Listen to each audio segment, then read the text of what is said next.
Welcome to Shipp's Tips Essentials again. Now, let's get on to talking about pellets.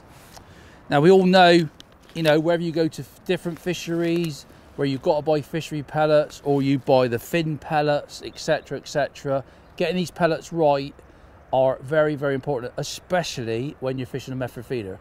And we all know method feeder fishing nowadays is massive. Whether you're fishing or targeting carp, or whether you're targeting bream and skimmers, they absolutely love the method feeder. And getting your bait right is really important. Now, the questions I get asked, Des, how long do you actually soak your pellets? But before we get on to that, let's talk about different batches. Even at Sonu, obviously, we get different batches of pellets, and we try our hardest to keep them the same every time for you guys.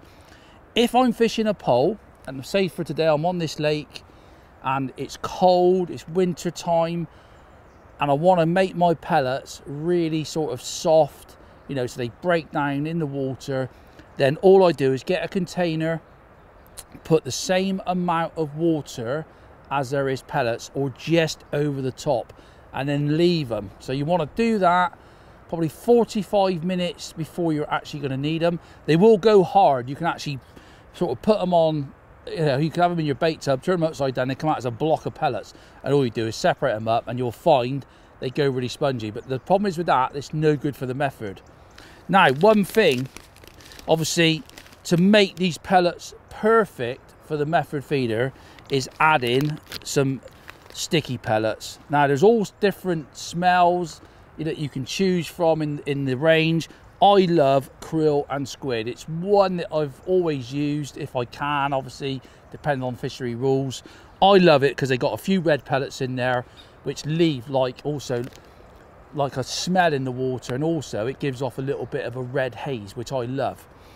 But obviously, people ask me, Des, how many pellets or how many sticky pellets do you put in with a normal pellets? Now, again, if you want to make things really simple, use containers. I would personally say, if you want to use a pint of fins, there's Pro Feed as well, the 2 mils, 4 mils and 6 mils, but if you want to use Pro Feed, you can add all these together, because Pro Feed, they won't break down quite as quick as the Fin Perfects. They're actually produced at the factory, they put an oil on them and it stops everything from breaking down. So when we get into the summer months, I think that's when the Pro Feed come in.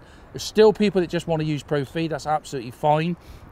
But quantities from normal pellets to stickies, I would say 2 pints of Fin Perfects to 1 pint of stickies.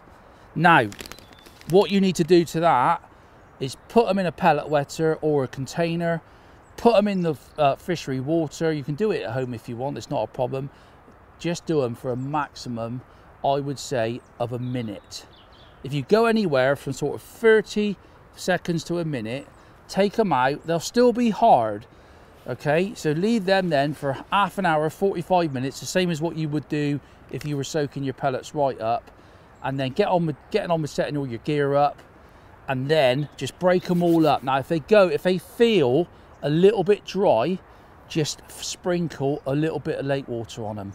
That's all you need, and that will bring them around.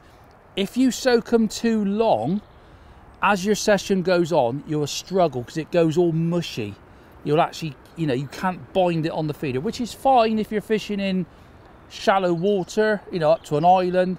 But when you're fishing in deep water and you want to make sure the impact of casting, obviously going down through the water, you want that bait as much as possible on the feeder. You always get some come off, but if you soak them too long, I don't think you can get the right effect.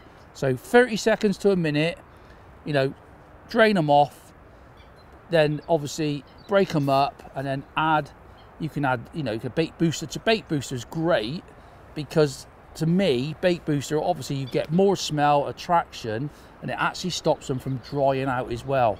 It's just a perfect sort of combination, really.